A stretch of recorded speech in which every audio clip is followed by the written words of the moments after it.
Okay, howdy y'all. I'm here live with Steaming Cup of Reason. It is very late where I am, well, somewhat late where I am, and very early where he is. I'm used to it. So this is the first in hopefully a series of I guess I was going to say lectures. I've got lectures on the brain. A series of just hangouts or get together. Primarily, what I want to do is I want to get with folks who are familiar with education and really Mm. just kind of have a chat about the status of education here and around the world, and maybe talk about science denialism and how it can be combated.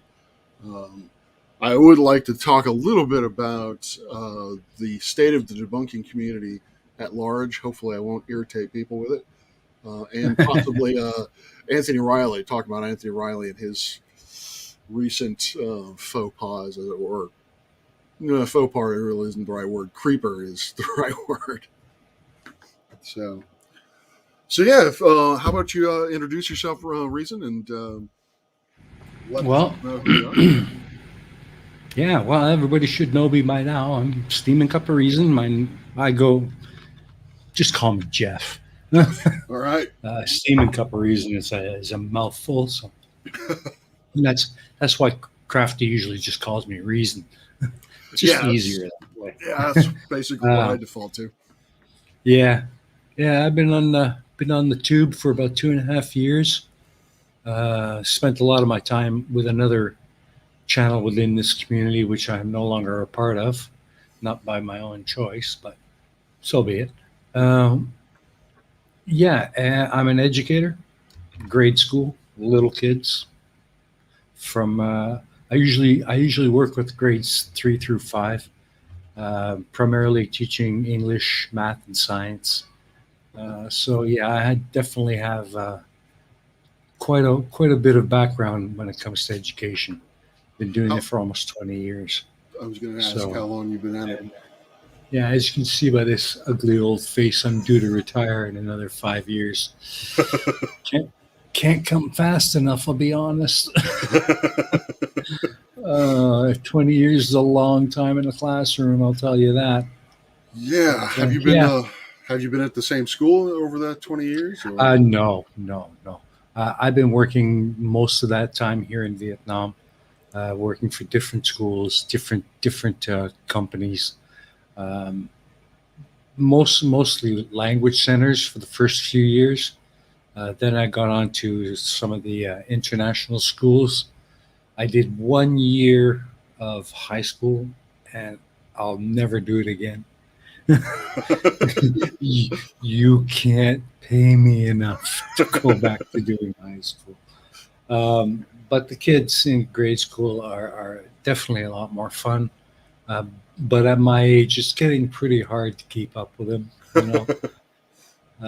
They are a handful at the best of times. I can But only imagine. well, at least at that level of education, you still have a chance to influence and to inspire.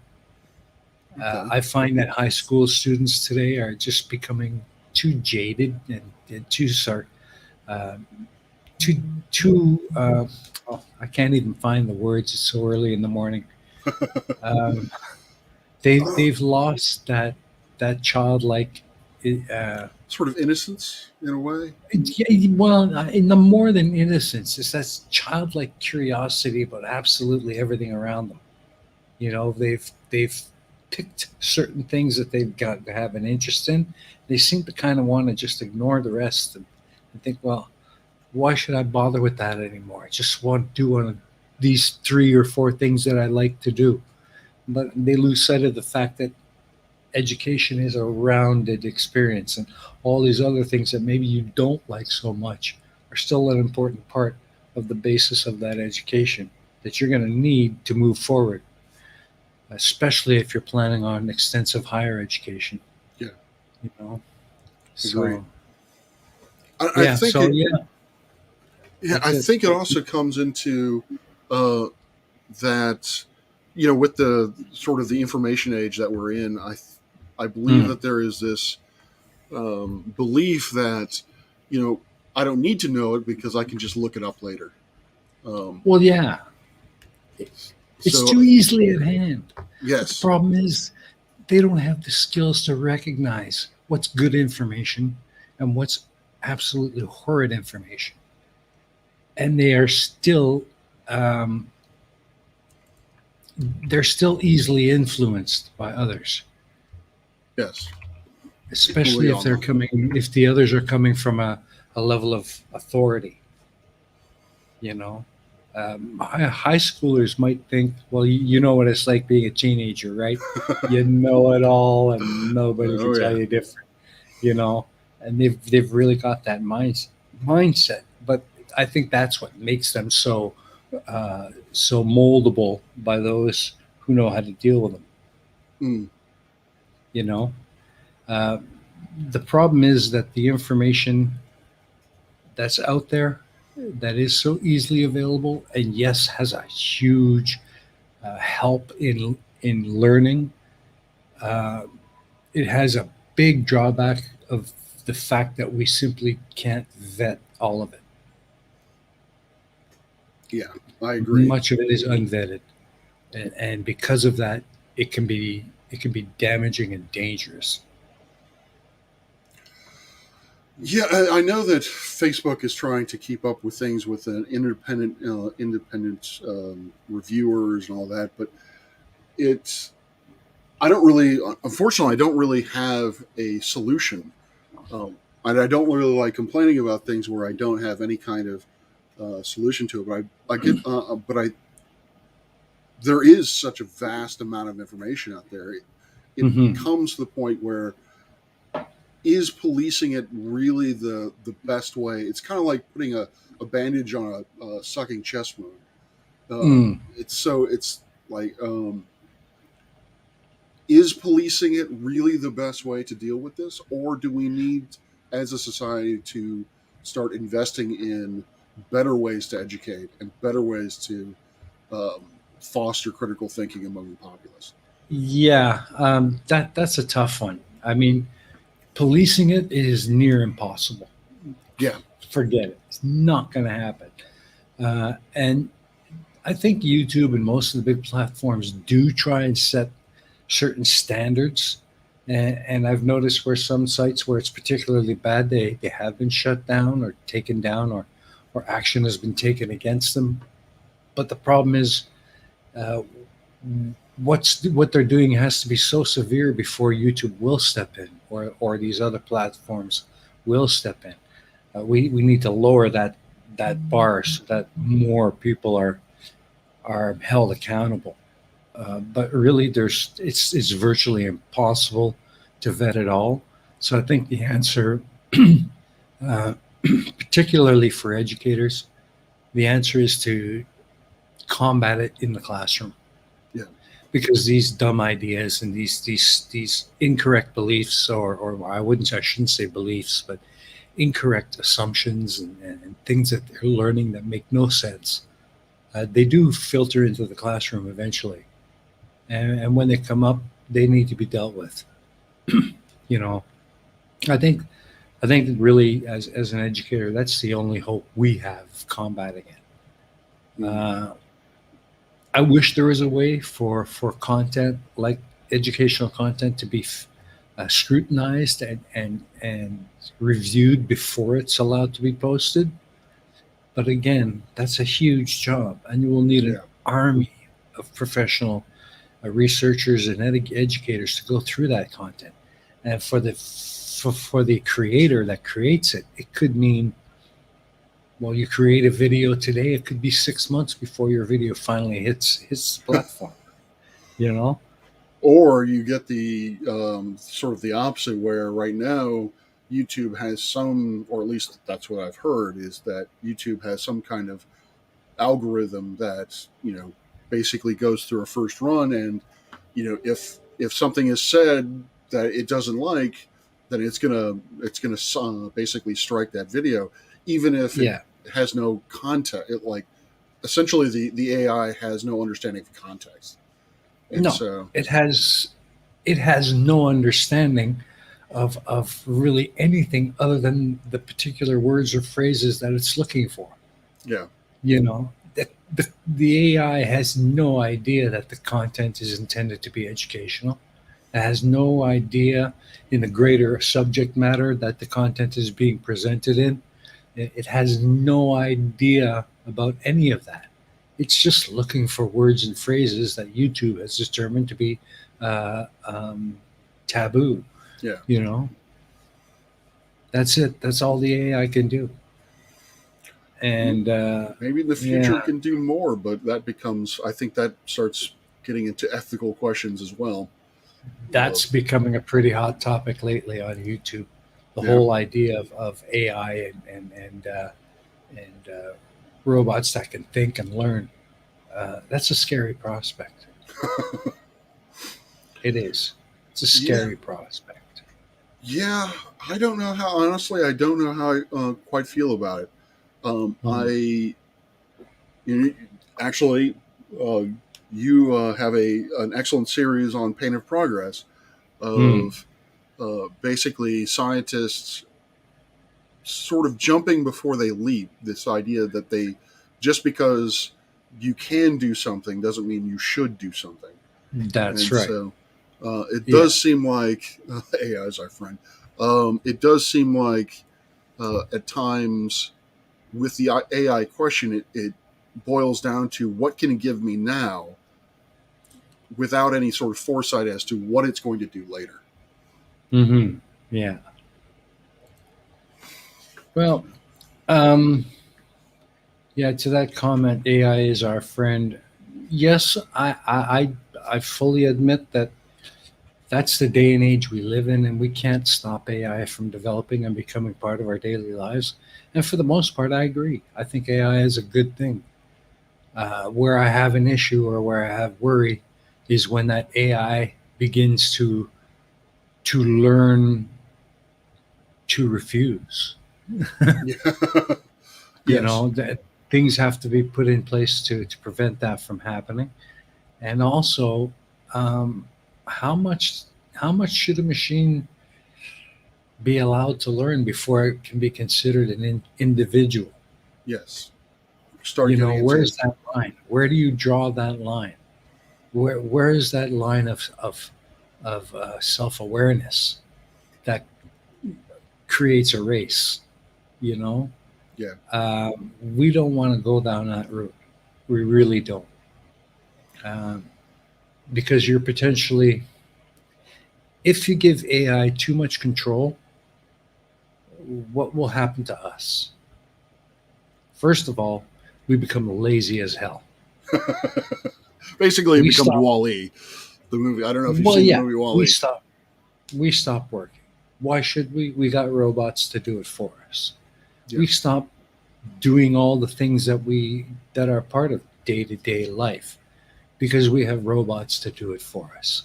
We just become this utterly lazy bunch of flesh bags that stop contributing to the world, and it's going to become the planet run and owned by AI. Yeah. You know what I mean? There's so many. So, I mean, I know this is a very um, how should I say, a very I can't even find the words. I'm sorry. Oh, that's all right. It It's scary. seems, yeah, well, it's scary. I mean, let's face it, it's scary. Personally, I don't ever want to see AI teaching in a classroom. I think it should be humans who have applied themselves and who can pass on not only the knowledge, but the context and the background. And uh, Yeah, I don't know. I hesitate to use the word never, but I certainly we have as I mentioned before, we have as a history as a race, basically done things without really any foresight whatsoever. I mean, climate change mm, is a huge example of this. I mean, there were people back in the 1800s who, I can't remember the exact person, but there were people back in the 1800s who hypothesized that if this grows, it can get out of control and we could have serious problems. but they Yeah. weren't listened to. And what was worse is there really was no thought to it. And I think that Mhm. maybe what's happening with AI is that there are a few intellectuals who are debating the ethics of it, but from a broader commercial standpoint, you know, automation is Yeah. happening. They're worrying about more of their bottom line than they are the ethical implications Yeah. of moving forward. Yeah. So I mean, I think, okay, I'm going to say it. Yes, Terminator is just a movie.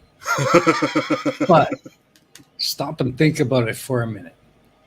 We develop AI and it becomes self aware. Is Terminator really that impossible? I wouldn't think so. I mean, it's becomes. I look at it as the alien question of when we if there is an extraterrestrial intelligence out there and it is capable and interested in coming to the Earth, who knows what its motivations are going to be. Well, yes, With that's exactly right. with We have AI, no we have no idea what the implications of or the motivations behind something so foreign to idea. our understanding. Yeah, exactly. I mean, I was watching a lecture by Neil deGrasse Tyson a few years ago, but he hit it right on the head.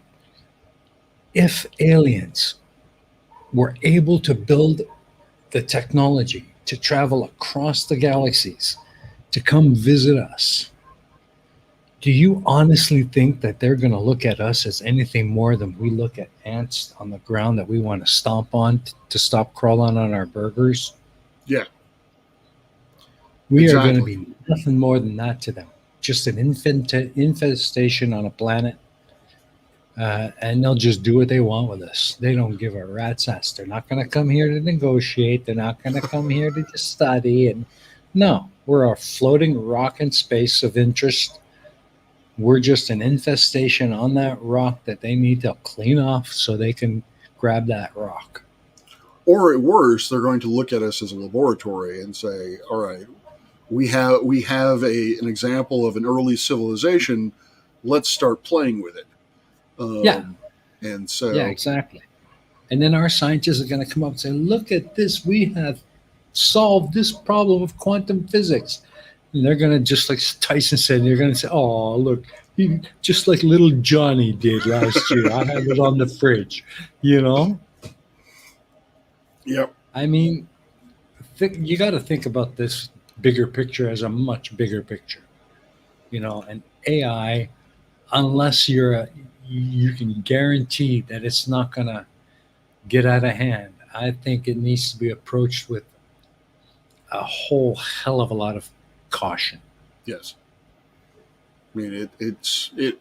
The other sort of major example is the nuclear question. Is that in that nuclear power is phenomenal, and for short term, it might be the answer to the climate crisis in that it provides a large scale infrastructure energy source. But on the other hand, you have bombs. On the other hand, Yeah. we have the ability to destroy ourselves millions of Yeah. times over. And So I hear that argument a lot, but having done 2 episodes of nuclear power on the Pan of Progress, and done a fair bit of research on the topic before I created those episodes. And to be honest with you, nuclear power as a power source is clean, renewable, and if done right, extremely safe. yes, But weapons grade nuclear power is a totally different beast. The two are so far apart from each other that one cannot really cause the other. I mean, the nuclear materials used in a nuclear power plant are so far from being weapons grade, yeah, and it's so much more difficult to generate or produce the weapons grade material needed uh, to make a bomb. I mean, there's this false idea, this crazy idea that, oh, we don't want nuclear power plants near our neighborhoods because they will explode and like big nuclear bombs and irradiate us all. No, sorry, that will never happen, because a bomb works on a very different principle, and what it takes to make it explode into an atomic explosion is it's beyond most people's comprehension. Uh, it's a very, very specific type of device used to explode and cause damage. A nuclear plant can fail, Mhm. but with proper safety precautions in place, the damage is really quite minimal, especially with the modern technologies we're using today. Now, there are some cases like Fukushima and Chernobyl where yeah, there was massive fallout, but those were very special conditions. Mhm. And with Chernobyl, I think it was a matter of um, maybe the quality of the site when it was constructed wasn't as secure or safe as it could have been. Maybe the personnel running the test that day weren't as qualified, I guess, or didn't really realize what the potential could be. Reaction to the problems as they developed was slow. In Fukushima, well, they were basically caught off guard by the forces of nature itself. Yeah, that You was know, caused by a tsunami. a tidal tsunami, exactly. I mean, you can't predict that. You just can't. You know that the possibility is there, and you do your best to build a defense against it, but you can't say, well, next week we could be having a tsunami. Yeah. You know, and Fukushima was built in an area where they didn't think they would ever have to face a natural disaster of that magnitude. So everyone was caught by surprise. So you can't say just because of that all nuclear power plants are unsafe. Yeah. Take a look at Sweden. They have one of the safest nuclear power systems in the world. You never hear nothing about anything going wrong there because they have the best design, the best people on the project, and they, they are living off of clean, renewable power. Yeah. You It, it know, I think it goes to sort of it kind of ties into the science denialism in that one of the I guess there's an irrational fear. There is a fear of, if I live near this power plant, it's going to explode and kill us all. Or if I live near this power plant, my fish are going to grow a third eye. Yeah. Thank you, Simpsons, for that. That's right. And so there is this. There are these fears that come out that because people are not, shall we say, accustomed to really look into an issue. They have a gut feeling, and they just go with their gut. They Yeah. because I guess it feels going good, or Yeah. because it's easier than actually doing the research and figuring out the actual truth of the matter. Yeah. I'm not entirely sure how to combat that, because there have been studies within teaching that state that if you simply just educate, then that actually does very little to change someone's opinion. It actually gets deeper than that. Yeah. You have to educate and demonstrate. Let people see for themselves what happens in the process of creating power through nuclear energy. Let let the community into the facility to see how it works.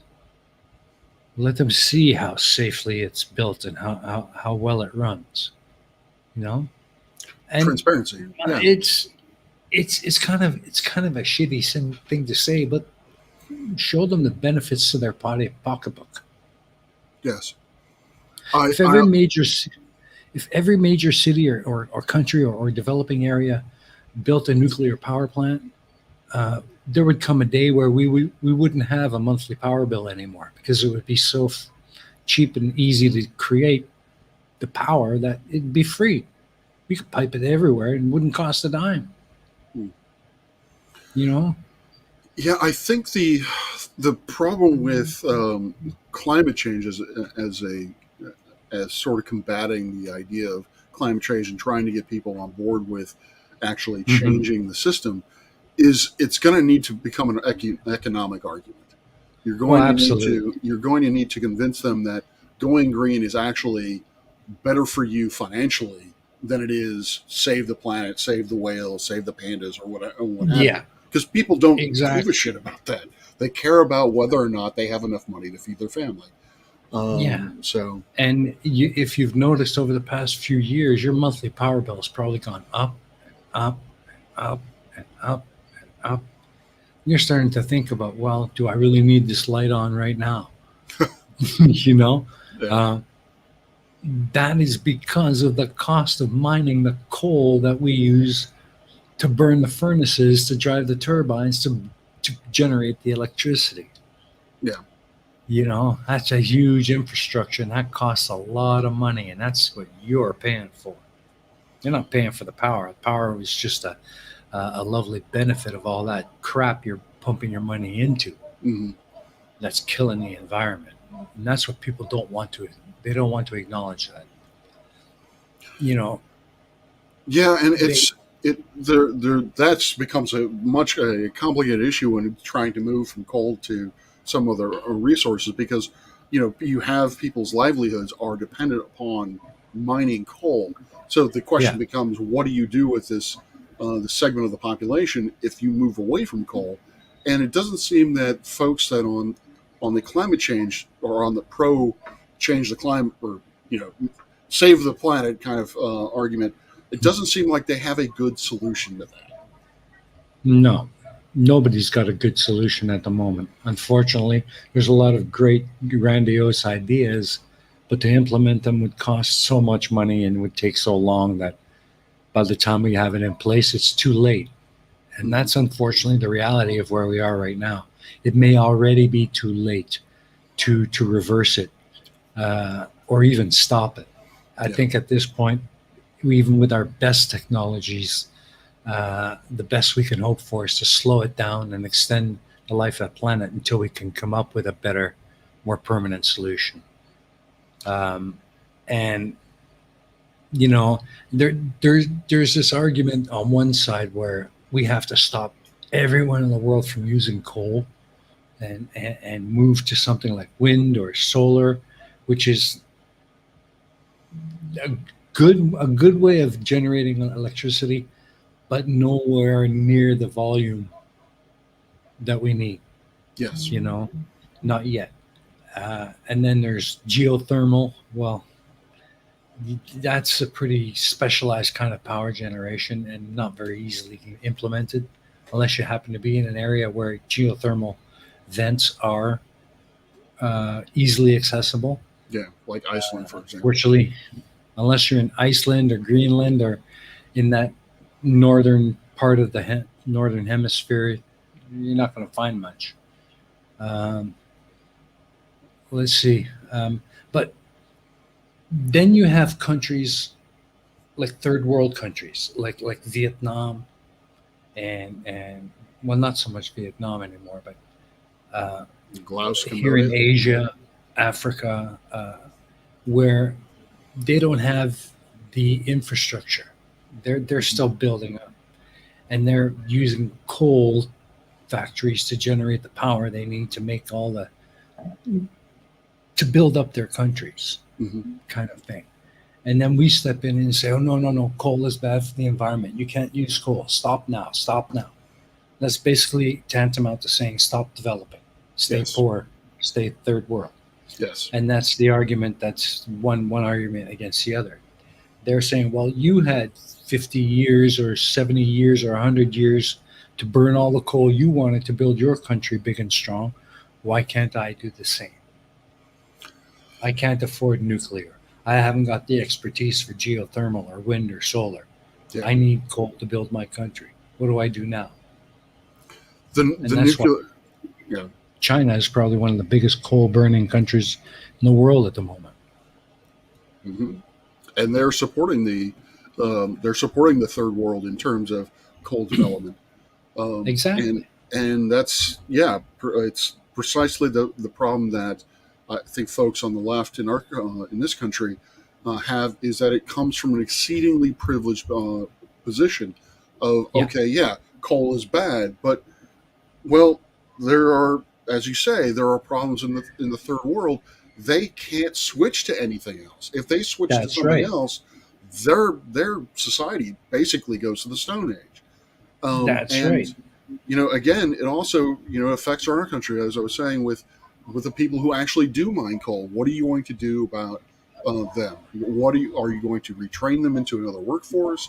I mean, are you going to, as some of my friends would like to say, is a basic income where you just Hmm. simply pay them to exist?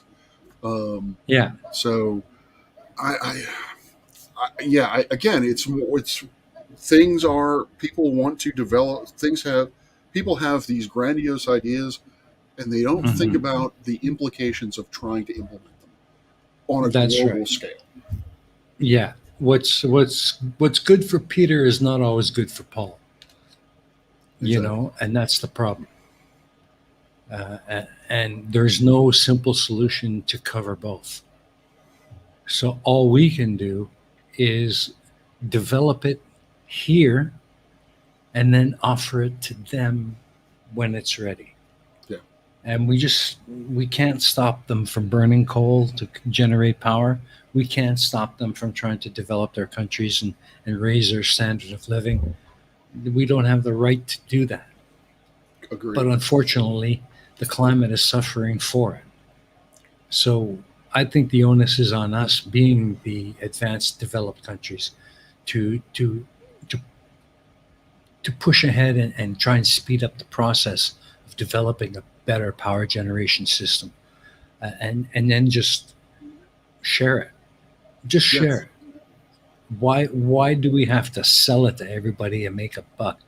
We're past the point of where a buck being worth a damn thing if we don't fix the problem.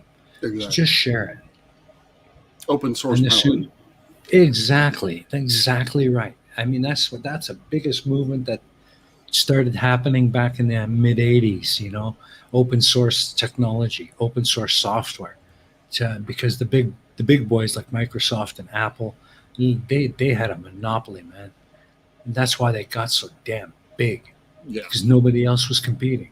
So open source hit and started eating away at their profit margins, you know.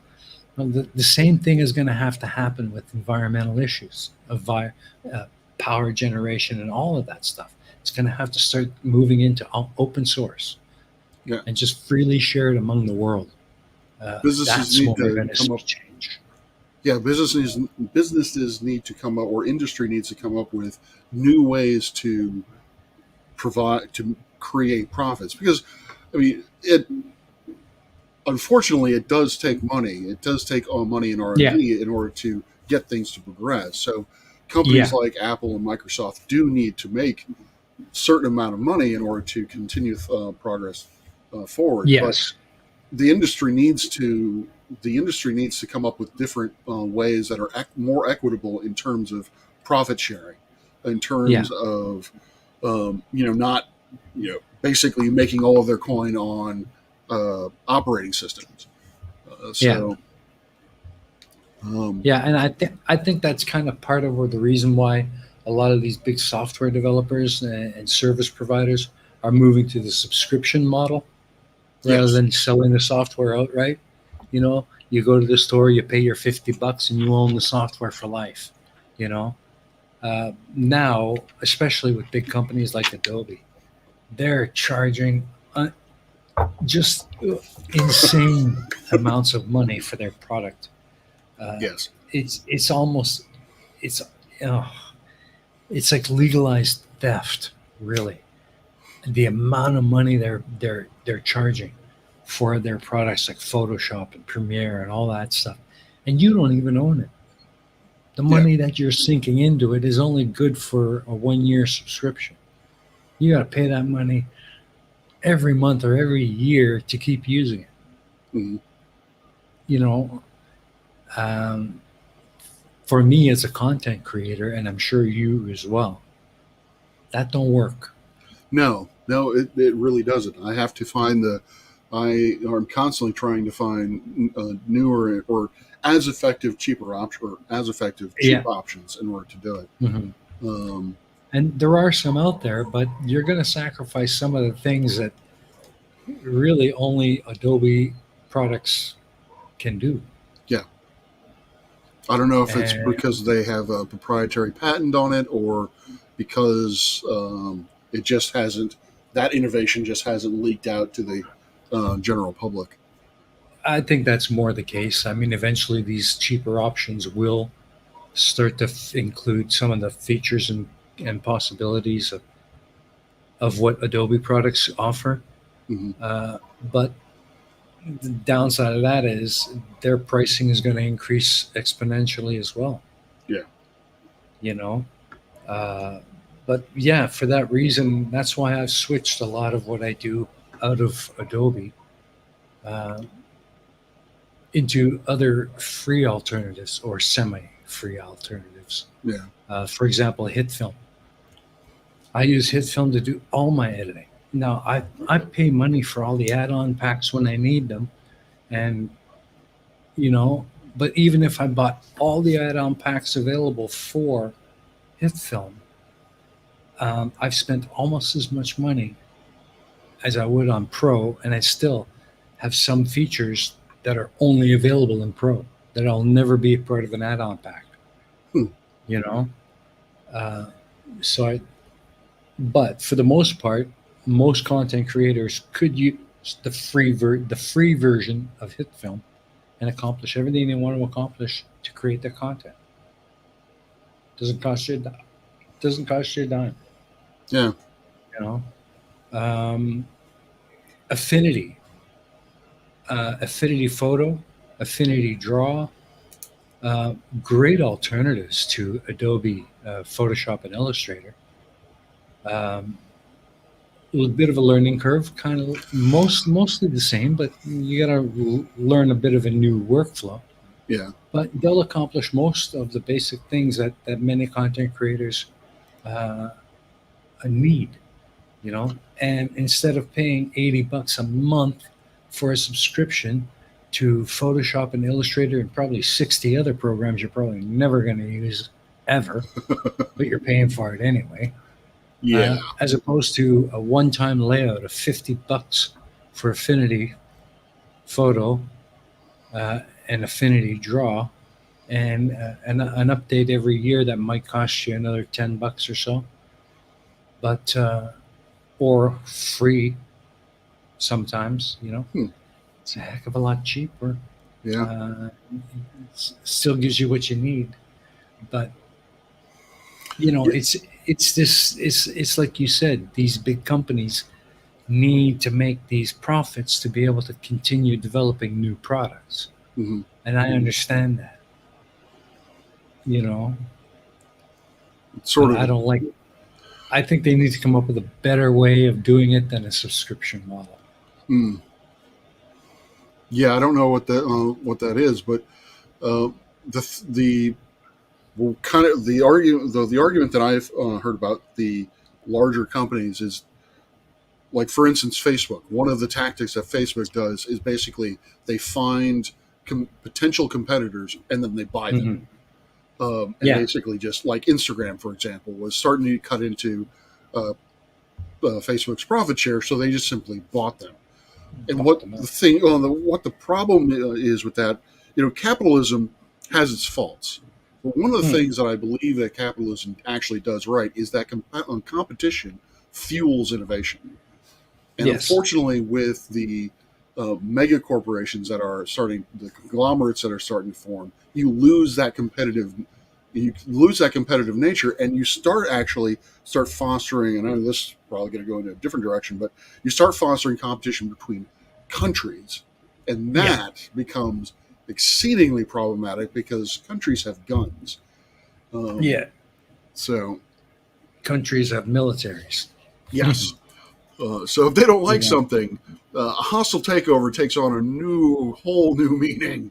Yeah. When dealing And with my things. question throughout the whole process is where did we draw the line at what can be considered a monopoly?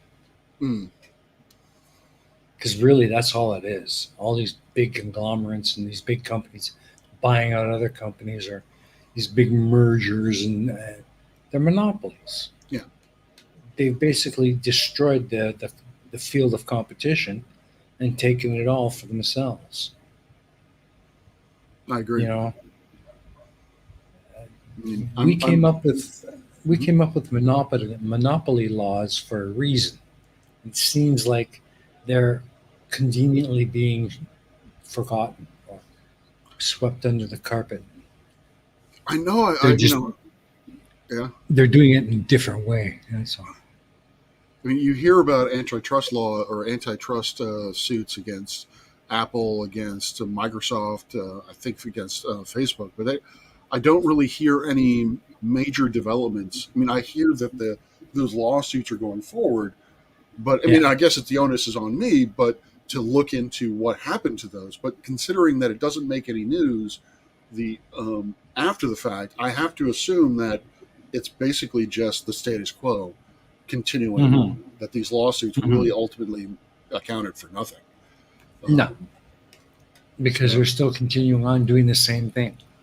They had the big antitrust suit back in the '80s over Internet Explorer being a part of the oh, operating system. Windows, yeah, Blah blah blah. And you know, they got sued. The big antitrust suit from Netscape and Java, and so okay, they pulled it out of the operating system, made it a standalone product.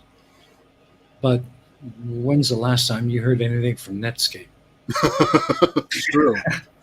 You know, so they still achieved the same goal. They shoved everyone else out of the market Yeah, and made Internet Explorer basically the only viable, real browser choice for a lot of people. And Mhm. then you had people like Mozilla come up with Firefox, which when it came out was awesome. Cool. Wow. Faster, more stable, more features. It was just an all-around better browser. Look at Firefox today. It's a behemoth. It's slow as shit. It's no better than anything else before it ever was. And it's like Internet Explorer with a different face. Hmm. You So know, what is your opinion of Chrome? Chrome. I think Chrome is okay. It's lightweight. Eh, lots of great extensions available for it, but it's, in my opinion, a little bit clunky. A little bit. It's got its little quirks. Hmm. It's not. I don't think it's as stable as Internet Explorer was. Um, I hate. I hate the new Bing browser. I really don't like it. It's basically Microsoft saying, "Okay, I'm going to make Chrome and give it a Microsoft look." Yeah, That's all Bing is, really.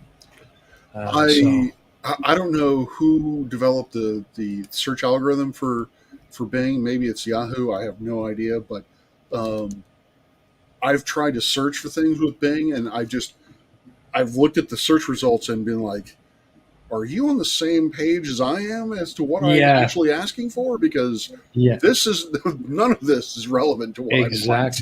exactly my point. Everything again. This is a case of the big boys taking over everything. You want to find anything on the internet? What choice do you have but Google? Yeah. You don't have any more choices. I used to go use Yahoo a lot Hmm. because at the time, back in the early mid '80s or late '80s, they were the premier search engine. Hmm. Another good one, I don't know if you remember it, Alta Vista. Vaguely, yes. Yeah, I used to use Alta Vista for quirky, unique search results. There was also one few people ever knew about, but it worked actually quite well. I found some interesting stuff on the internet, and that was Ask Jeeves. I knew it. Yep. You know, that one had a, I don't know what it was about Ask Jeeves, but it could find stuff that no other search engine could find. Where are they now? They're gone. I'm assuming they got bought out by someone, probably Alphabet or Google. So Probably Google. Google just absorbed. You know, that's what Google has become. It's just this huge absorption engine for everything out there. And that's why now you want to learn anything, you have no choice but Google, because it's the only way you're going to find anything. Yeah. You know, And it's just the way it is. even though their company motto is "Don't be evil," Mm. I don't exactly trust that from a major conglomerate because Mhm.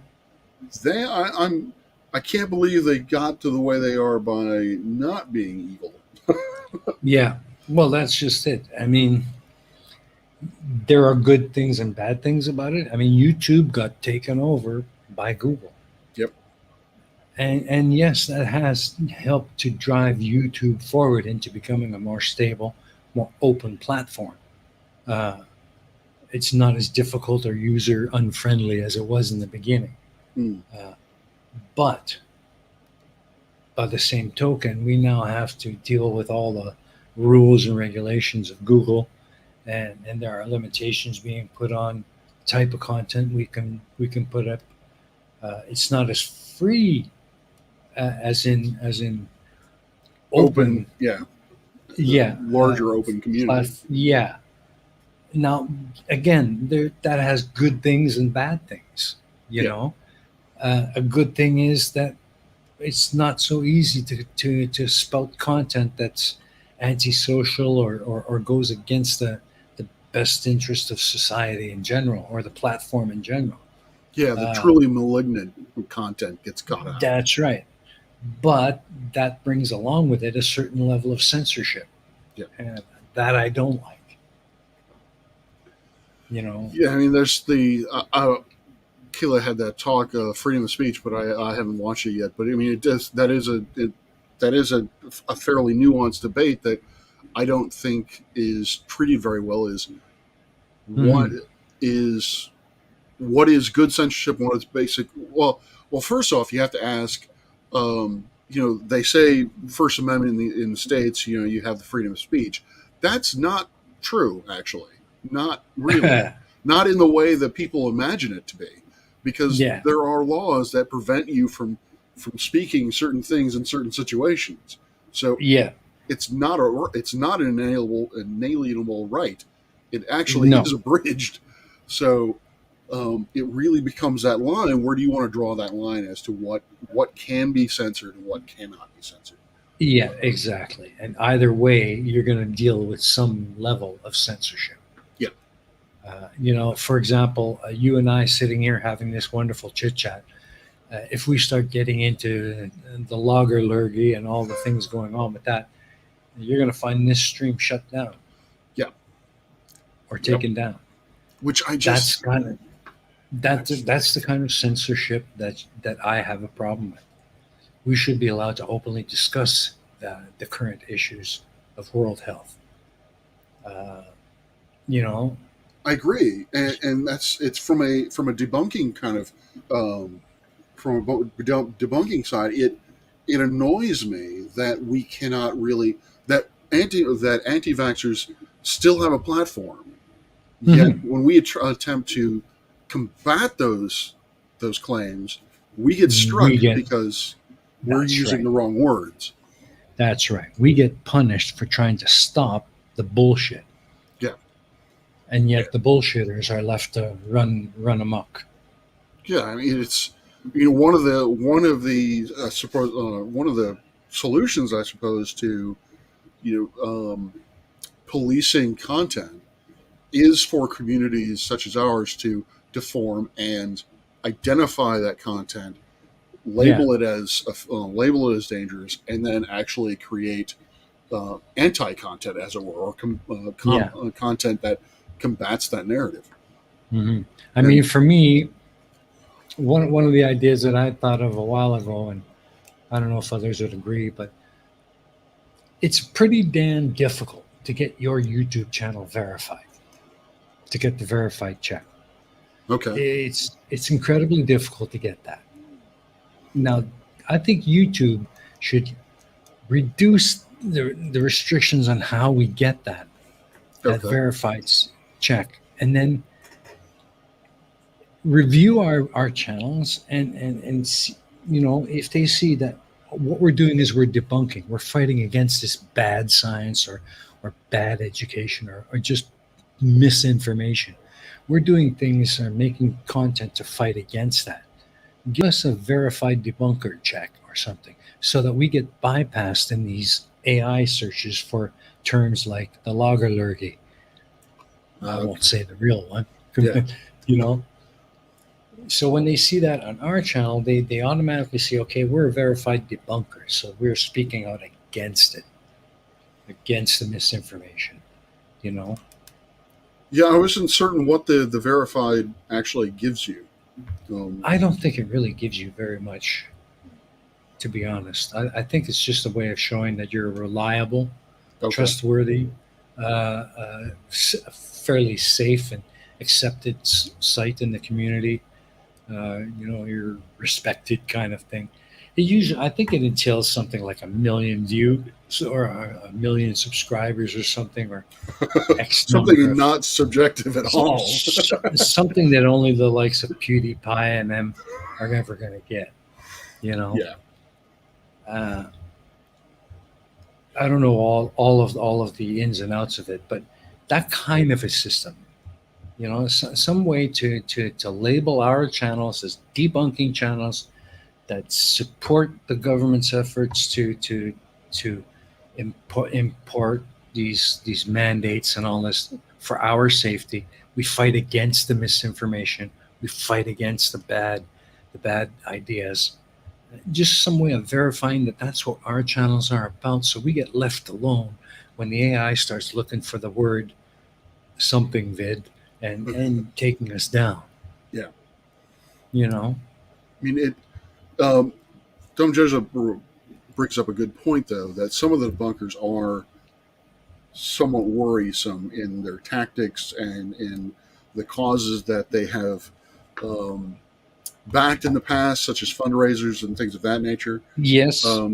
So while I agree in principle, and actually what it brings to mind is um, because this sort of thing, while we were talking about the potential costs to having a YouTube channel or becoming a quality content creator. It is Hmm. rather free to anyone with a cell phone can really create content on YouTube.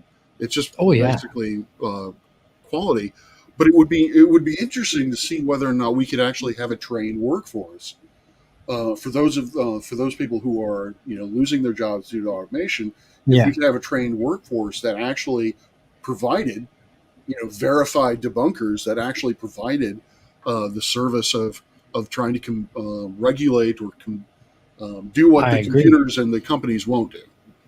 I agree.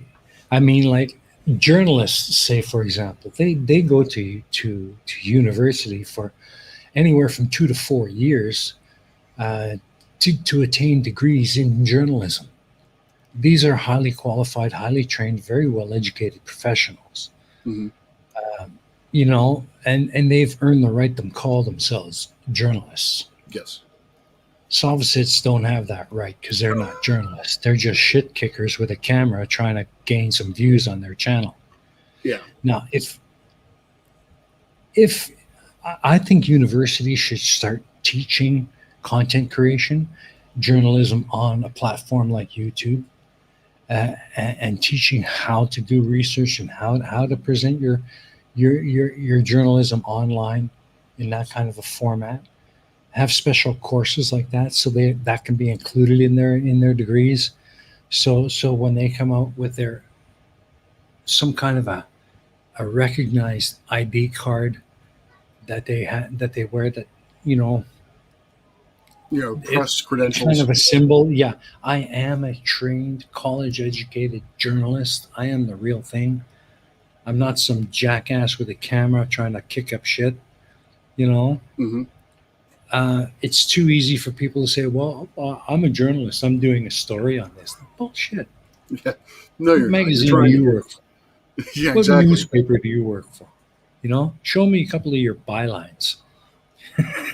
Yeah, You know, and the argument against that would be, if you, big press where you're not, you have, and I'm sure there is a problem with press conglomerates that are censoring news or not covering, Mhm. basically sort of passive censorship, in that they're just simply not covering important issues, where these independent journalists are, actually have the time and Yeah, resources to do it.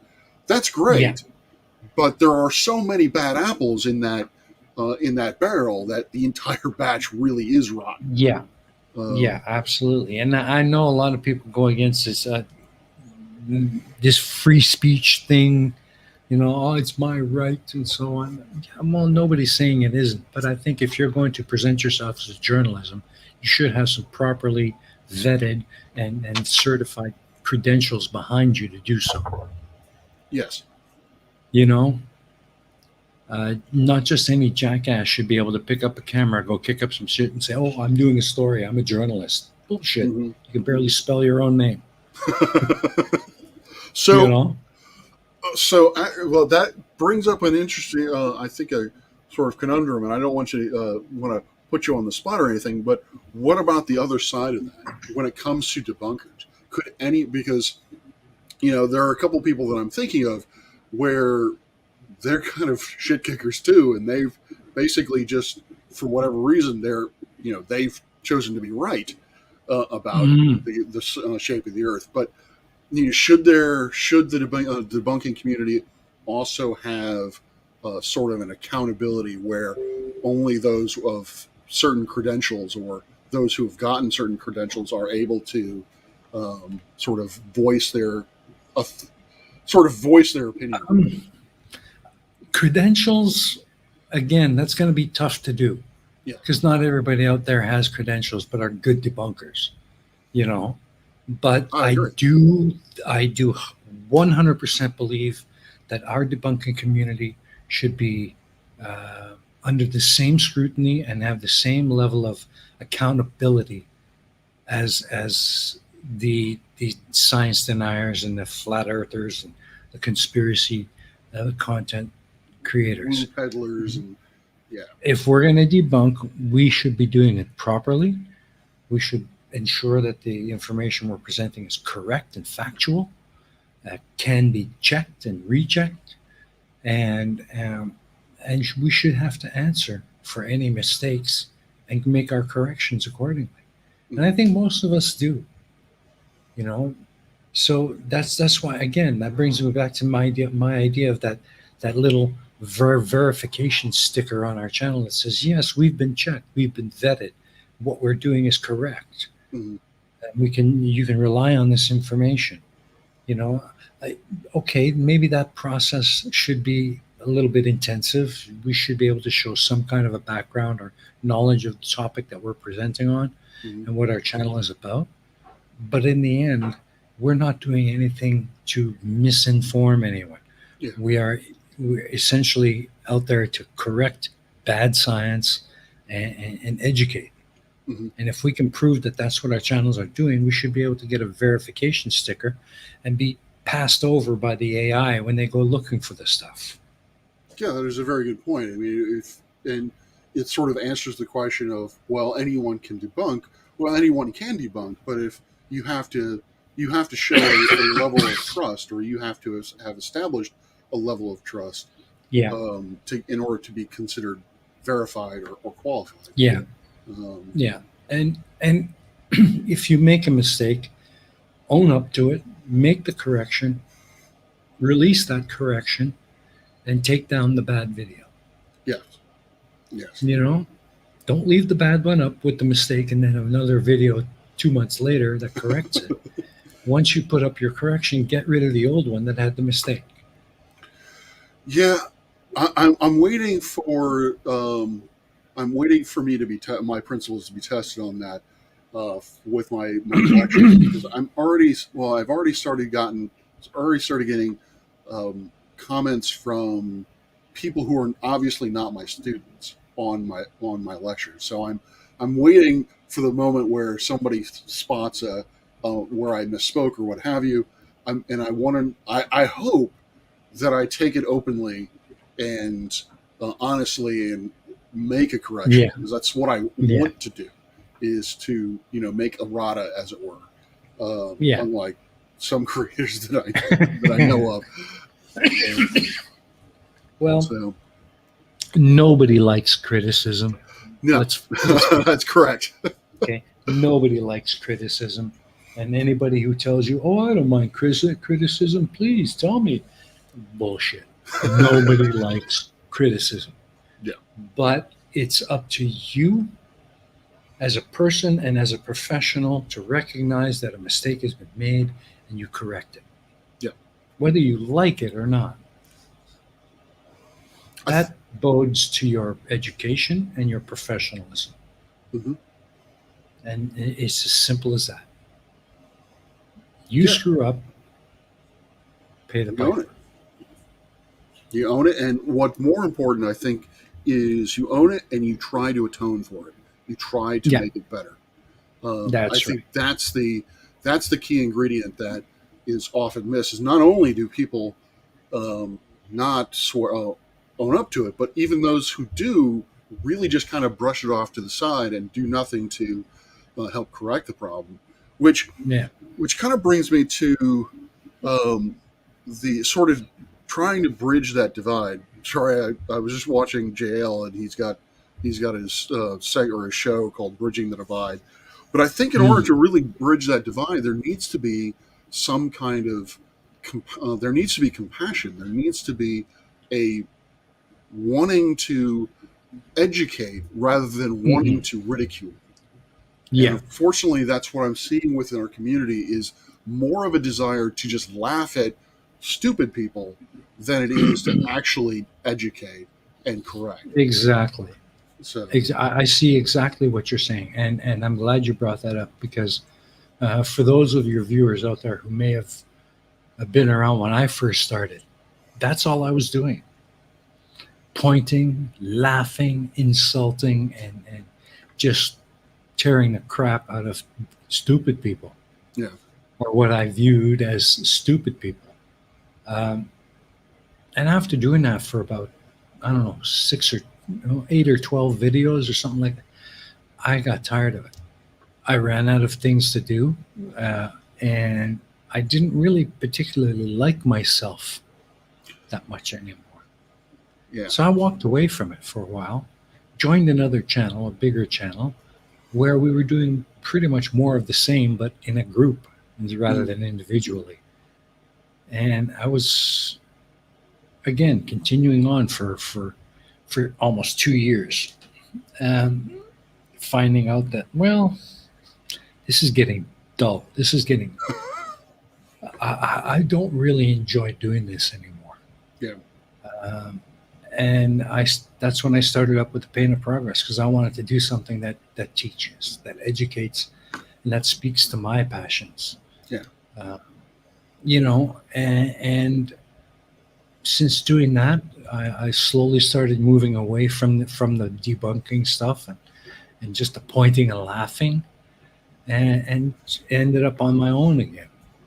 And you'll notice that as of late, my flat Earth debunking videos have not been about the pointing and the laughing. It's been about the education, with a bit of sarcasm. It's hard not to address the sorry, but some levels of stupid do require it. But it's not outright calling you a damn fool and laughing my ass off at you with all kinds of profanity. I don't want to do that anymore. I can be sarcastic, and I can kind of give you a jab and let you know, hey, you're being an idiot. Yeah. Okay, but I'm going to back that up with explaining why. And that's what my recent videos have been about. And I'm enjoying that process a lot more. Yeah, that was so started watching. I got into this. I've been lurking around the community for over a year now. I've only really started making content over the last maybe few months, Hmm. and really, other than my lectures, that my content has actually been fairly small. But anyway, but I've been around the community for over a year now, and the two that got me into the community were Simon and Dan and Conspiracy Cats, and they were excellent at that. They were excellent at attacking the ideas in a funny way, in a comedic way. Yeah. They were sarcastic, but they never really went into personal attacks with around people. The closest I think that Conspiracy Cats got was with his chatbot travels when he made fun of people insulting him, Yeah. which is hilarious. But he never really took it to a personal level. And I love No. watching them, not because I need to know that the Earth is round or that gas pressure doesn't need a container. I was watching them because I wanted to know how they were communicating. I wanted to know the Yeah. tricks they used to um, to be able to put forth information in an entertaining way. And that's what I Yeah. really love about your Pain of Progress series is that it's riveting. It's very well edited. It's very well produced. The you and what is it, Thor? Thor was with me for the first two seasons. Yeah. And your voices are just perfectly matched to the material that you're doing. And so um, yeah, I can't say enough of what you guys are doing with Pain of Progress. It's an excellent series. Yeah. And I love that. That's my baby. That's where my passions lie. Yeah. You know, I've always been a huge buff when it comes to history, especially World War II related history, uh, but more so just human history in general. It's something I've always loved, and it's something I want to share. But unfortunately, these are topics that can be very dry. They can be very boring and very time consuming. So the whole idea behind Pain of Progress was to pick out the interesting bits that people don't normally learn about, and put them into a short, concise, um, encapsulated little history lesson about something you probably never would have thought of had I not brought it up. Yeah. And that's what the Pain of Progress is all about. Now it's grown since then. Series three moved away from these little bits of technological history into more social history, people and events that have shaped our world. And then Okay. in series four, again, we grew even more. We started looking at where did our civilizations come from, the huge civilizations that came before us, each having an impact on the subsequent civilization to where we are today. And series five is going to continue that, but we're going to look at one particular period in human history and all of the events and things that and people that have shaped this world. You know, I mean, coming up to I'd say 400 BC, we were learning, we were growing, science was blooming, mathematics and astronomy and medicine. All of these things were given birth and really becoming true sciences. And then what happened? The Roman Empire Right. fell. Yeah. Yeah. The Byzantines took over, and they weren't really. Their interests lie in other ways other than That's right. yeah. But what happened to the rest of the world? The medieval period. Period. And the medieval period, science and education stopped. Yes. And The people unfortunately, became peasants. that was because of a power imbalance. Knowledge is Yeah, power, and so in yeah, order to keep the serfs and the um, working class, essentially the clergy or the power were the yeah. only ones that could actually learn how to read and be educated. And so That's right. it was a stranglehold on innovative thought That's right. until the Enlightenment. Education stops, science stops, Stops. progress stops. Stops. Mm-hmm. And that lasted for a while Hundreds until the of Renaissance. years, almost thousands. Until the Renaissance. And the Renaissance is when we finally broke through and moved into the modern era. Yeah. You know, but these are things that everybody knows about the Middle Ages and the medieval period, the Dark Ages. But there are so many things that happened during that period that people don't know about. And these are the things that I want to find and research and talk about and create these encapsulated videos about. These little Cool. mini condensed history lessons on one specific aspect of that period. I look forward to seeing. I hadn't realized that you had 4 seasons. I need to. I am far behind in watching those, but yeah, we just released the episode 8 of the second series this morning. Nice. Or evening for you, maybe. Yeah, and we've got 4 more, and then we start releasing or re-releasing series 3. Okay. Because the Pain of Progress was originally released on that other group channel. It got great comments, great feedback, but no traction. It was not getting any traction. So I've decided I created its own channel where it can live and be and grow on its own. Got it. And we're relaunching everything. We're reintroducing every series one at a time as they were originally released, 1 a week, every week, and we're coming up to the end of series 2.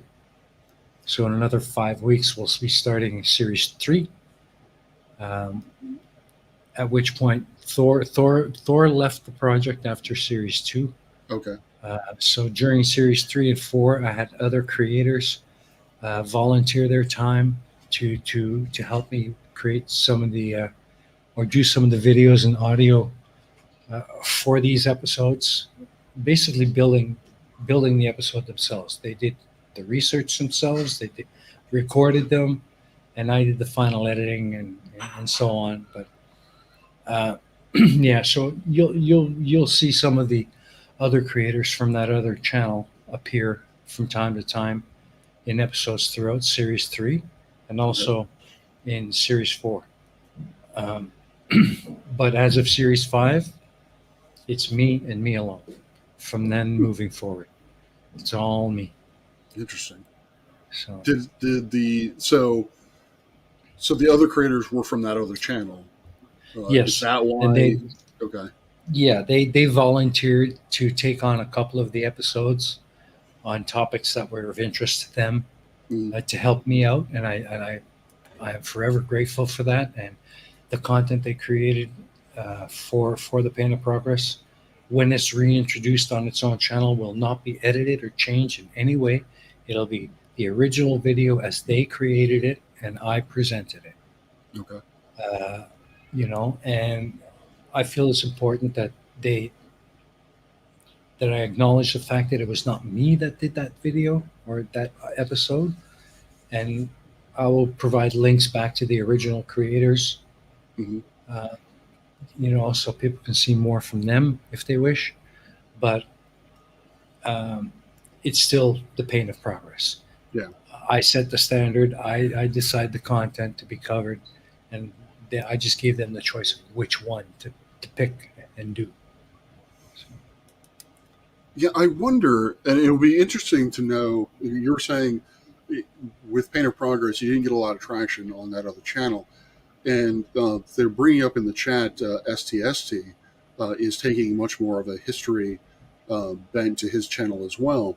What I'm curious to know is, what I'm curious to see is whether or not you gain traction within our audience. What I'm seeing from our community is that there is a group of potentially tens of thousands of people who are watching these videos and supporting these creators, but it seems to me that they're doing so because they want a certain type of content. They want Yeah, that point and laugh kind of content, and yeah, not so much the history content. I could be that's very, right. very wrong, and that's Mhm. why I'm very curious to know with Pain of Progress and STST if you do actually still you are getting traction for just purely Um, educational content. Not as much. I'll be Okay. honest. It's a slow process. Yeah. Simply because the history content I don't think is really what people in this particular community are that interested in. Yeah. I do have a fairly good following, and but it's nowhere near what it should be. Mm. Uh, and it's for that reason that I've started doing more flat Earth video to get my name out there a little bit more and hopefully build some support. But until the algorithm picks up on the Pain of Progress and starts feeding it out across the platform to other communities, not just flat Earth community, like in general, just start spreading it out, looking for an audience. That until that happens, it's not going to be moving very much. I've been stuck at about 420 subscribers on the Pain of Progress for a couple of months now. Hasn't Mm. really moved. Uh, I wish I could make it move. I wish I could get some support because Yeah. it takes a lot of time and effort to make those videos, Yeah, and it that's time shows. and effort. That's time and effort that I don't always have Mm. because first and foremost, I got to support my wife. I have to support our home. I've got a mortgage. Mm-hmm. Got to eat. So I got to work, Yeah, and that work you have takes a a day lot of job. my time. And it's getting to the point now, especially with this pandemic, where I might have to consider looking for a second job, Mm. uh, or finding work elsewhere to help support all of this, so that I can still feed myself and take care of my family, in my home. Um, and unfortunately, that means time lost to devote to the Pain of Progress and my channel. Yeah. That's just the reality of it. I'm sorry to say, but you know, No, I it's real. It's the battle of the starving artist. yeah, You know, I didn't realize I I didn't understand. I think I realized, but I didn't understand just how long the editing process takes. Like I've only made a couple 3 episodes where that are heavily edited, but it was easily 3-4 times longer to edit the thing than it was to actually create the content that went into it. hmm Like it's dominated by the editing process, yeah, and I was not expecting it to be that long. And so, seeing your videos yeah, and how well produced they are, that yeah, I can definitely and understand how you're having a that's time crunch. and that's why a lot of people think maybe I'm bullshitting, but no, these Pain of Progress episodes are an average of 2 weeks of work. You know, just the research alone is half of that time. And then Yeah, there's the script writing, there's the audio production, the video editing. I gotta find all the graphic content and audio content I need, uh, and then bring that all together in post production. Just to get the video out. So by the time a video comes out, I'm already halfway through the process of the next one. You know what I mean? yeah. Uh, but that's going to increase because the plans I have for Series 5, which is going to be the Middle Ages, uh, that's going to turn into 3 weeks of work per video. So you're going to be doing what the Middle Ages, the entirety of the Middle Ages, Not or the not rather the entirety. entirety, but There's rather. Mhm. there's still going to be 12 episodes like every series. It'll be condensed into 12 episodes. I'll be taking specific important people or events or or things that happened during that period. Uh, but each episode is going to be more dense. They're going to be upping probably from 10 to 15 minutes long to probably an average of 30 minutes per episode. You're going to be seeing new elements being introduced, whereas during the video, from time to time, you'll see this ugly mug on camera. Hence the reason why I've got the green screen set up. Green screen, yeah. So we're gonna be having graphic content and myself live content, well, semi-live, kind of more in line of what you would see when you're watching a show like this on Discovery Channel. Yeah. I want to move it more in that direction, but that adds another week of production time for video. Yeah.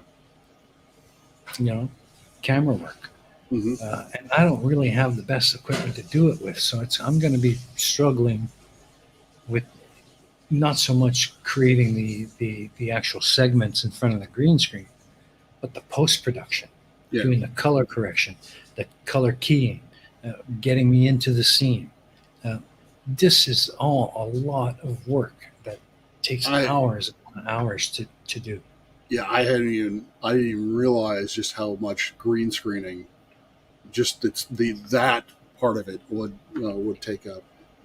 Yeah, well, with every good green screen, not only is it important to key yourself out from the green background properly, so you don't have that green halo. Yeah. That's difficult enough.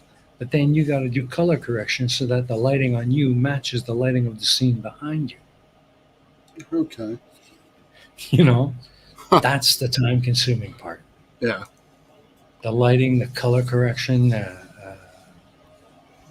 it's a lot of work, and it takes a lot of time to do. And without any outside support, really, it's going to be hard to maintain because, as I said before, things are getting tough. Yeah. And here in Vietnam, I don't enjoy the benefits that you do in America. If I lose my job, that's it. Yeah. I got nothing to turn to. There is no unemployment here for foreigners. There is no state assistance. There is no welfare assistance. No Social Security, nothing. Nothing. Yeah. Nothing. It's either I'm working and I'm getting paid for my work, or I got nothing. Yeah. And that's why I'm working so hard to get the Pain of Progress monetized, so I can build it and hopefully have some kind of residual income, so I don't have to take on second jobs and I can continue making content. But if it doesn't change, I might have to forego the video insertions for season 5 and go just with the graphic content like I did in series 4, just because of the time constraints of production that I might not have time for. Yeah, that's one of the considerations that I'm having is, well, this semester's kicking my ass, but is, I have grandiose sort of plans for, or not grandiose, but I have, a lot of different ideas. And that's a problem in and upon itself, is trying to figure out which of those ideas I want to actually narrow in on. But I recognize from a work standpoint, obviously, as you were saying, the more you put into it, the more sort of bells and whistles you add to it, it exponentially grows in the amount of production time that you have. Yeah.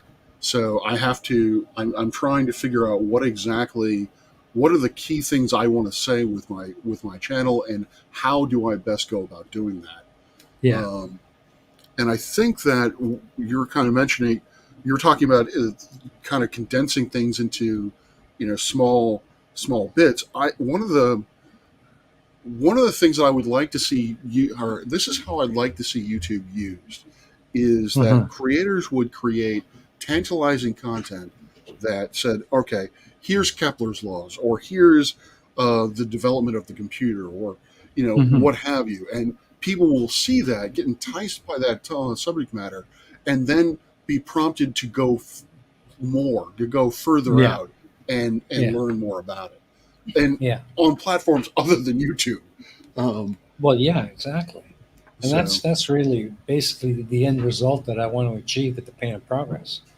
Eventually, I hope the Pain of Progress will build enough of a following, or pique enough of an interest in people, um, where maybe it'll some teachers will latch onto it and start using them in the classroom. You yeah, know, that would be awesome. I mean, the teacher saying, "Okay, today we're going to be talking about William Wallace, uh, the Braveheart story, and here's a video from a channel called The Pain of Progress that does a really good uh, presentation on the general overview of what William Wallace was about, and then run that in the classroom and have students actually learning from it hmm and and becoming a topic of discussion within the classroom. And then the teacher has something to work with and can go further and talk more about it and open up, you know, that's what I'd like the Pain of Progress to become. yeah. I wonder. I think it was brought up.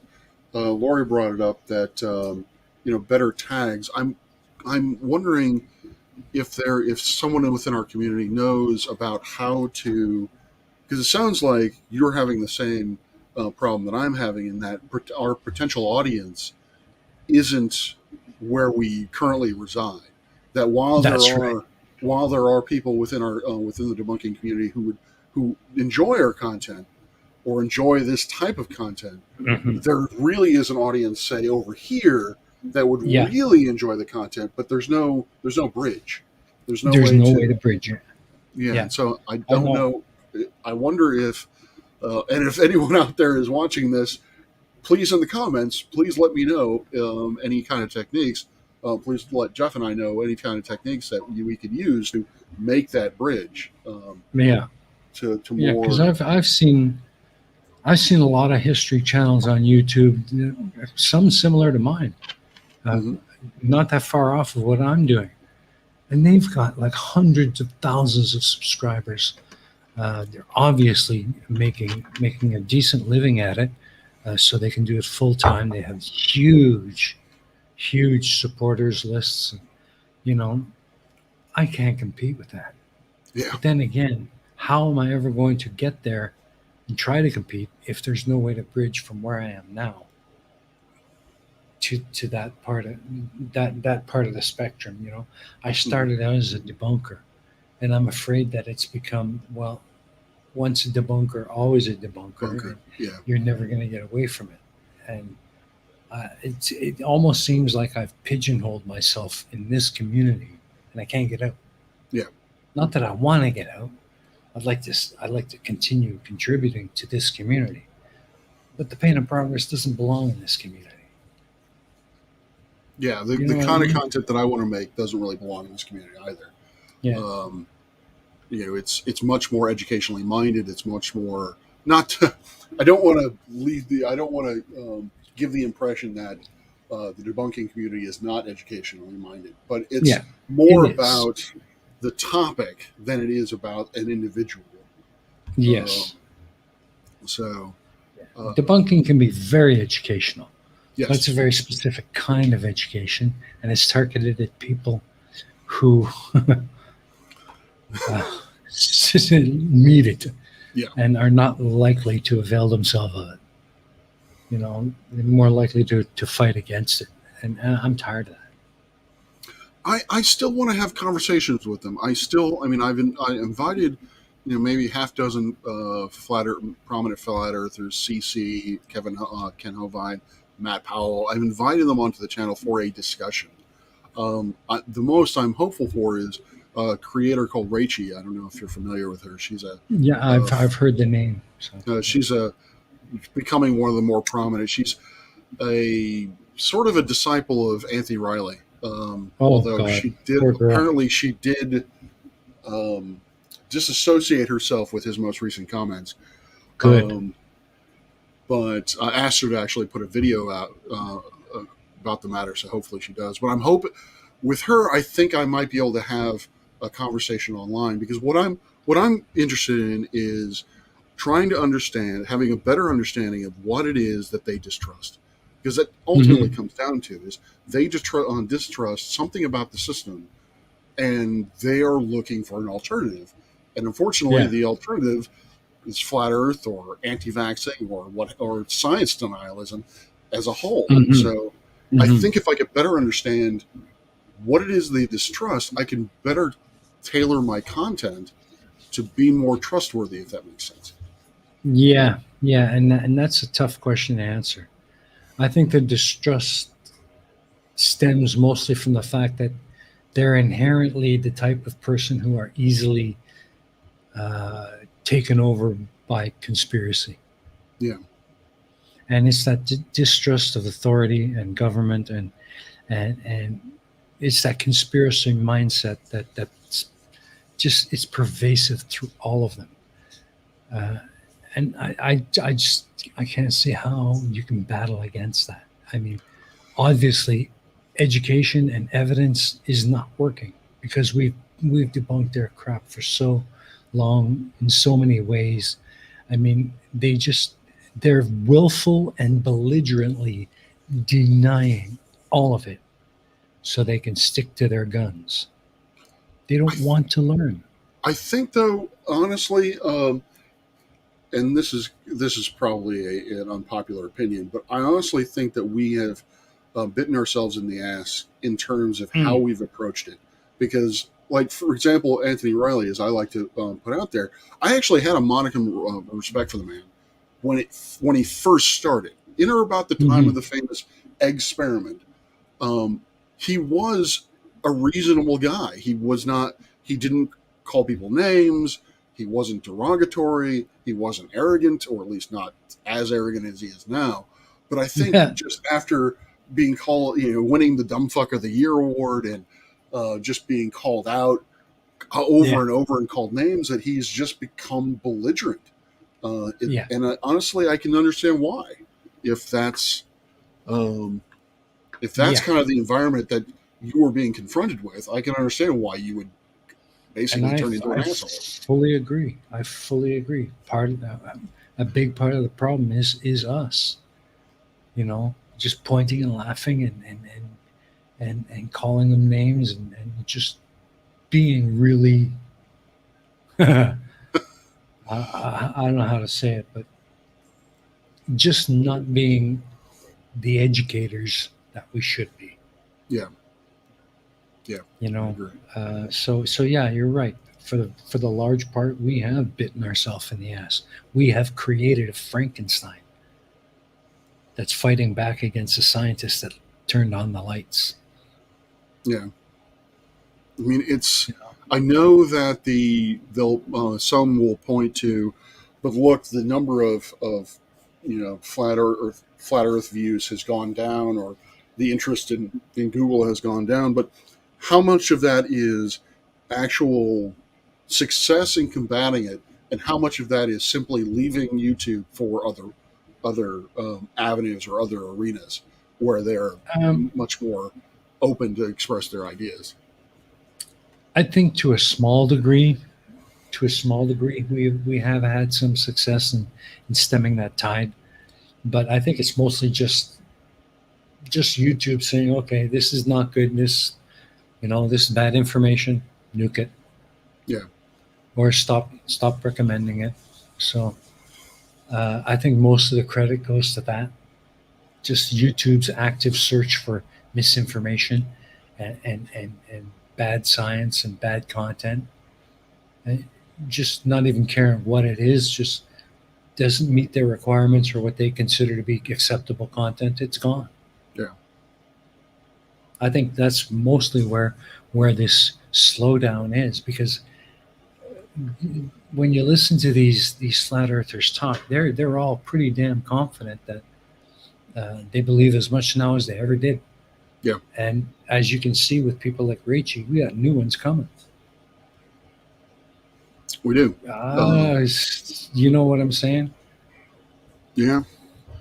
So I wonder how much of a dent um, people are uh, that we are actually making in terms of combating science denialism, and which kind of brings me to the other topic I kind of wanted to discuss was, um, there is a large there's a shift within our community, and because flat Earth is basically viewed as dead by a lot of the content creators out there, or probably more likely they are just bored with it because it does get kind of monotonous hitting the same dead horse with a stick. Yeah. Um, they moved on to they've moved on to soft SIDS, and they've moved on to Karens, which I Oh, really don't I got, like. Karen I got thing is zero tolerance for them.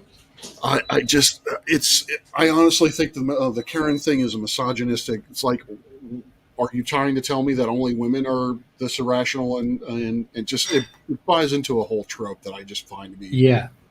Yeah. just problematic at best. But it's like, we have climate change. I mean, if you want, or I've been told that we can't do actually anti-vaxxers because we're going to get nuked by YouTube. Mhm. Okay, but there are other science problems out there, science denial problems out there that we could tackle as a community, and we don't. And it seems as if it's right now. It's a lot of the content creators that I follow are soft Sid Karens and young Earth creationists, which Mhm. has something of a problem, but that's another Yeah. issue entirely. Oh yeah. But Oh yeah. I don't know. It's really hard to combat it. If you're gonna stick with the fight against science denial and flat Earth and that kind of thing, I think the best thing we can do is to ditch the name calling, ditch the pointing and laughing. Sure, keep the sarcasm. Sarcasm is always good, but uh, steaming cup of sarcasm. yeah, well, educate. Yes. If you're gonna point and laugh at a claim that you know is stupid, don't come out and say, well, you're an idiot, la la la, you're a damn fool, blah blah blah, you got your head up your ass, blah blah blah. Instead of doing that, say, well, you're an idiot, but I'm going to tell you why, and then Yeah. educate. Yeah. Do it in a level-headed, confident, and well-spoken manner, and try and get through the problems with their arguments. Yeah. I mean, Eventually, it's got to stick. if you're deliberately trying to make comedic content, and if this is the comedy that you want to do, then great. I have no problem with it. It's whether or Absolutely. not it's whether, when you start talking about yourself as a debunker and as someone Yeah. who's trying to educate, that's where I start having problems with that line of, Yeah. are you trying to educate, or are you just trying to point and laugh at someone? Exactly. I mean, if that's the approach you want to take, then call it for what it is. Don't call yourself a debunker, because you're not a debunker. You're a comedian. Yeah. Sell it as comedy content. Yeah. Don't sell it as educational content, because it's not educating anybody. And that's the point I came to. And that's why I've taken on the change in my approach with my flat earth videos. Like Sir Sick is excellent. I love his content, but he is very straightforward that he is doing this for the laughs. He is not Yeah. trying to educate. He is doing this That's because right. it's fun to do what he's doing. Yeah, that's right. So He's selling it for what it is. yeah, which I have no problem with whatsoever, and I enjoy his content for that reason. Yeah. But yeah, I don't know. I don't know how to bridge that gap. I know Lori was talking about maybe doing the MC2 thing of having an independent website devoted, like an accompanying website that people can go to or try to find. Yeah, and I've been thinking of doing the same for the Pain of Progress. But again, that's more time that I have to devote to something else Mm-hmm. that I just don't have. I'm sorry, but I can only do what I can do. Yeah. And until I can find a way to augment my need for a job and devote more time to it. Yeah, I Sorry. sometimes wish I'm a fan of John Oliver, who does a weekly show on comedy show, but it's more of along lines of he points and laughs at people, but he is trying to educate people about a particular Yeah. topic. Yeah. And I'm thinking to myself, I would love to do that, but I would also love to have his resources. I would love to have an army of researchers Yeah. that I can just say, go, do, Yeah. and producers who will, edit and create the graphics and all that. But you're right, it's one person shows, and so That's right. it's really difficult to work that day job and to be able to create content that is engaging and informative. So It's a challenge, and unfortunately, that's what the Pain of Progress is. It's a one-man show. And if this man can't find the time to do it, you're not getting your Pain of Progress episode this week. I'm sorry, but that's the way it is. yeah, Already, I'm considering making Series 5 a bi-weekly release, simply because of the time constraints in production. yeah, I've been wanting to do a news program, but then I realized, I would try to do that requires a lot more research than simply talking about astro content, because I know astro content. When it comes Yeah. to actual science news, I have to research it, and then I have to come up with a way to condense it and essentially do journalism, which I am nowhere trained to do. I mean, it interests me and I want to do it, but I have no idea how. Yeah. So it would be nice if we could actually create something of the channel that you were part of, but for education rather than debunking, as it were. Yeah. I mean, I don't know how much time and effort that would take, but it would be nice if we could do it. Well, again, like any channel, the time is in the content creation. Yeah. And it's a project like that is something I would be eminently interested in getting involved in. But again, it all boils down to how much time have we got to get that video up. Yeah. And until we get it out and people watching it, it's just a project we're working on, kicking around. Mm-hmm. So the question is, do you want to make it live? Do you want to make it pre-produced content? I think doing pre-produced is a much better way to go, because then once the lesson has been created and out there, it's always there for people to come back to and new people to find. Whereas live is like, if you miss it, well, you can watch the replay, but I don't know. It's also less polished. Yeah, you can cover more, introduce better detail, and produce it in a way that's entertaining and visually pleasing, and still get the lesson across. If we do pre-produced content, you can make it slicker. You can make it slicker. Yes. I don't think the Pain of Progress would be the same show if it was me on camera just talking about these things. This face is going to drive you nuts after about 5 minutes. Speaking of making it slicker, I can put a banner or a ticker on the bottom. Yay, please contact me. And when you're doing live, if you flub your lines, you flub your lines live. You can't go back and edit. Exactly.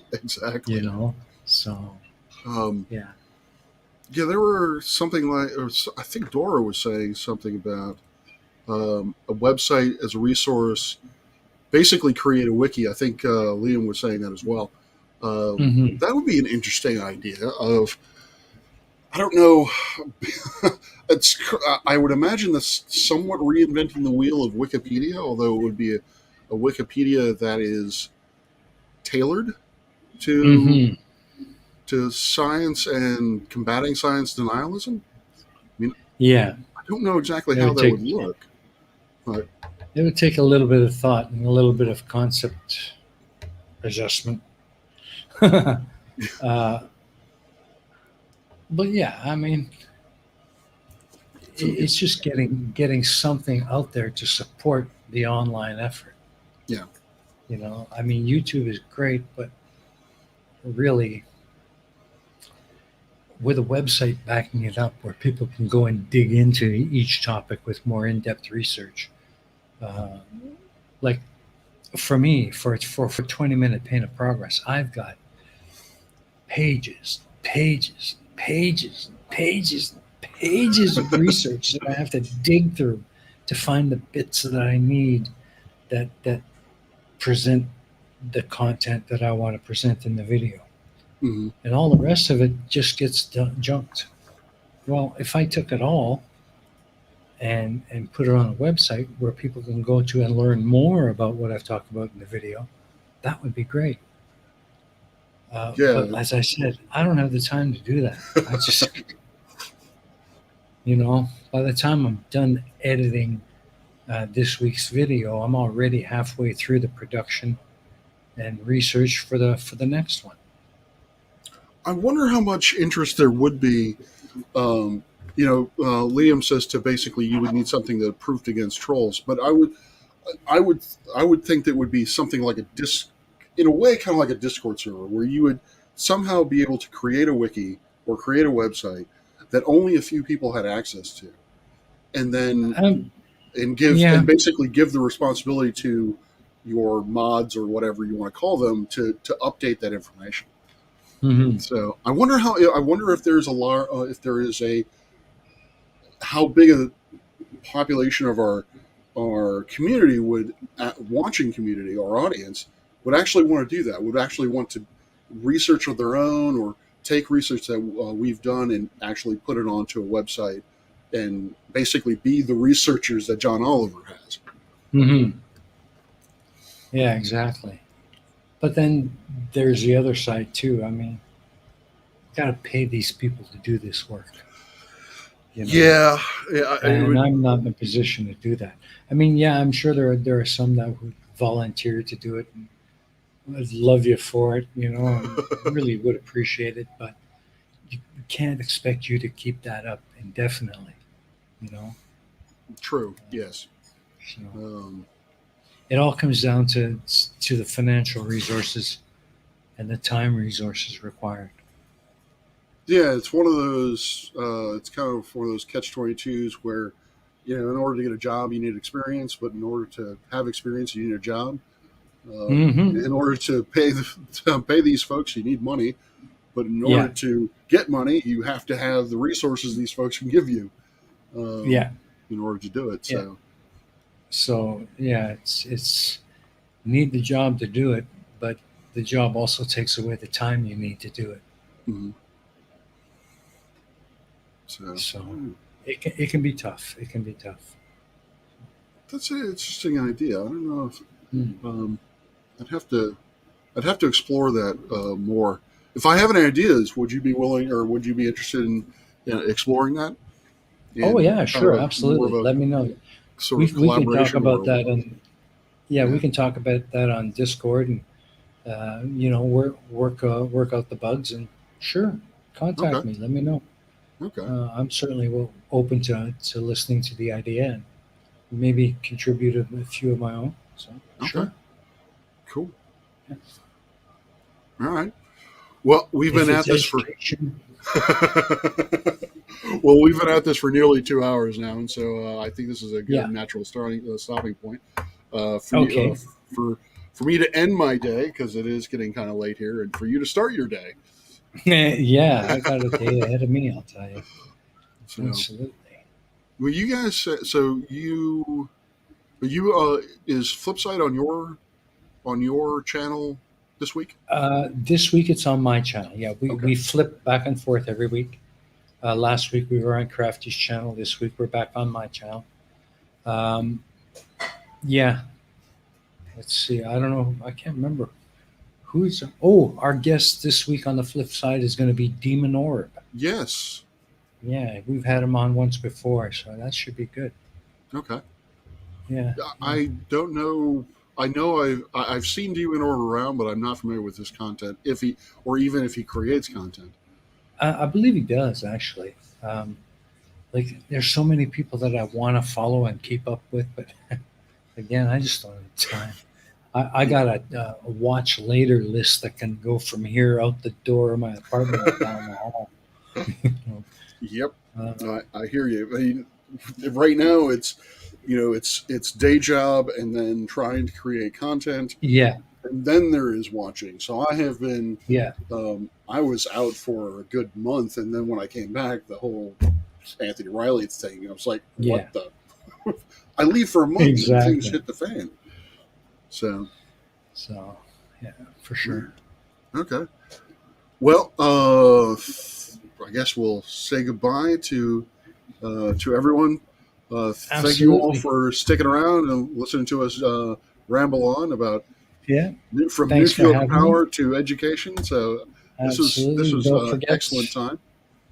Don't forget later on tonight, um, or tomorrow for you guys, time zones. Yeah, no, the globe is a But we've thing. Yep. got, yeah, we got the real reason. My next live stream Okay. on my channel. So, yeah. What time is that? That is for me 9 p.m. I believe in UK it's 2 in the afternoon, UK, 2 thereabouts. p.m. UK. Yeah, 2 p.m. So, UTC. so let's make it easy. How many hours from now is so? What 12 hours It from now? is 9:51, so it'll be in 11 hours. 11 hours. All right. So roughly 10 in the morning. Yeah, I can definitely Yeah, make that. love to see you there. Love to Yeah. see. And if you ever want to come on the real reason and have a chit chat, just let me know. Oh, of course. Yeah. That would be We'll awesome. arrange it. We got Carl Edwards coming on tonight, Okay. so That should be that good. should be fun. Should be fun. Everybody loves to take a jab at Carl. Then he's pretty good at it himself too. Yeah, that is very true. That is very true. Absolutely, I've absolutely. only encountered Carl in the basically in side chats, so it'll be Yeah, fun to yeah. actually see him front and center. He's always there at the flip side, giving his digs and stuff like that. But yeah, sure. So that's on tonight, and of course, flip side tomorrow. From a run, yeah. I've been missing a few of those because that's what 7:30 in the morning for me. Yeah, I Oh, understand. that's a little It can bit be that's a little difficult. brutal. I know what you mean. I know what you mean. But we always, it's always good to see you there. Yeah, So yeah, when you do show up, excellent, say my highs. excellent. So, but yeah, so thanks for having me on. I hope I Yeah, wasn't too boring. no, no, you were great. Yeah, it was a very lively discussion. We'll have to do this again. Oh, absolutely, Yeah, absolutely. It was fun. It yeah. was fun. All right, everyone. Bye. Ending Cheers, that. everybody. Thanks for coming out. Peace out, guys. Peace out.